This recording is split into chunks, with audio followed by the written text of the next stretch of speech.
At 9:39 on a Thursday night, a man riding his bicycle home on the shoulder of a highway was struck from behind by a truck that never stopped. The driver was a police training lieutenant, and when he called it in, over an hour later, his explanation was ready.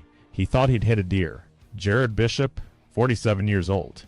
A training lieutenant with the Duncan, Oklahoma Police Department, the officer who teaches other officers how to do this job the right way. Tonight he's facing a second-degree felony complaint, and court documents reveal what he allegedly did in the 67 minutes between the collision and that phone call. The man on the bicycle was David Setayesh. He had just turned 40. He was riding home with his girlfriend on the southbound shoulder of US 81, outside the lane of travel, where cyclists are supposed to be. This is the probable cause affidavit, written by a state trooper certified in crash reconstruction, and it dismantles the deer story, piece by piece. Here's what the trooper found near Rose Road. Both bicycles had working red LED taillights tested right there on scene. This was not an invisible rider in the dark. The impact happened on the shoulder, not at the edge of the lane, and the debris field stretched 150 to 200 feet past the point of impact. A physical record of how fast that truck was moving. In that debris, an F model badge and a Lariat badge. Pieces that only come off a Ford F-150 Lariat. The truck was identified by its own broken parts. But here's the question the affidavit can't answer. What happened in the next 67 minutes? A man fighting for his life on the shoulder, and a truck driving away into the dark. At 10:46, Bishop himself called the police to a different department. Marlow Police, not Duncan, not the Highway Patrol. He told the dispatcher he'd struck a deer or something in the roadway. By then, troopers were already at the hospital, where David had been pronounced gone. 5 minutes later, troopers were at Bishop's front door in Duncan.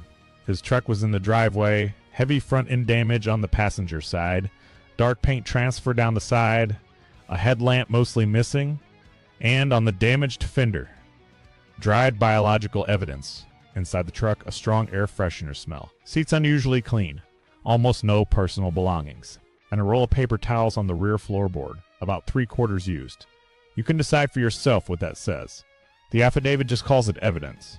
Bishop's story, he got home around 10, drank 3 or 4 beers right after arriving, and only then noticed the damage. If that timeline holds, the alcohol wouldn't have been in his system at 9,039. That's why the timing matters so much. But the trooper didn't just ask. Bishop refused to consent to a chemical test, so the trooper got a warrant. Samples were drawn at 1,051 in the morning, more than 4 hours after the collision. The results are still pending. He also refused, twice, to give investigators his phone passcode. A man who teaches the law for a living, invoking his rights at every step. There's nothing illegal about that. But sit with the picture it paints. Because the suspect was one of Duncan's own, the Oklahoma Highway Patrol took the case. Bishop was booked into the Stevens County Jail at 2:52 in the morning and posted a $150,000 bond. And here's the part that should bother you most. Court documents reveal Duncan police were already aware of a prior complaint against Bishop, an incident at an OU football game. Video showed him pinning a person while off duty. No charges were ever filed. If that complaint had gone somewhere, would David still be alive? A judge found probable cause on 5 counts. Second-degree felony. Driving under the influence. Leaving the scene. Failure to stay in a single lane. Obstructing an officer.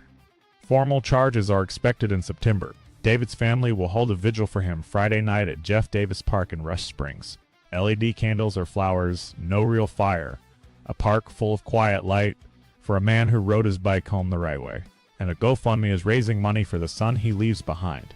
A training lieutenant. A bicycle with its lights on. 67 minutes on the clock. And a deer story that fell apart in the debris. What's your take?